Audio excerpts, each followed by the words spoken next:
બની હતી, કોની હત્યા કરવામાં આવી, શું કારણ સામે આવ્યું છે? આજે રાત્રે બાપુનગર પોલીસ સ્ટેશન વિસ્તારમાં કર્ણાવતી એપાર્ટમેન્ટ છે. એ એપાર્ટમેન્ટના ગેટ આગળ 12:15 વાગ્યાની આસપાસ આ કામના જે ફરિયાદી છે પ્રિયેશ કુમાર પૂનમચંદ વછેટા અને એમના બનેવી એ 2-3 જણા સાથે ત્યાં હતા. એ વખતે આ કામનો જે આરોપી છે જયસિંહ સોલંકી એ એમને ગાળો બોલવા લાગેલો જેમ ફાવે તેમ.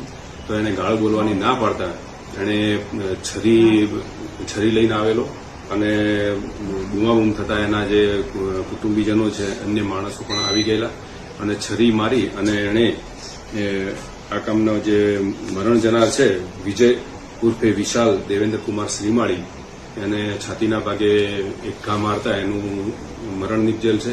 અને તેમજ અન્ય 2 વિનોદ સોલંકી અને પ્રિયેશ કુમાર વછેટા જે ફરિયાદી છે એ બંને પણ ઈજાઓ થયેલી છે. અને આ કામે ફરિયાદ લઈ અને આગળની તપાસ ચાલુ છે.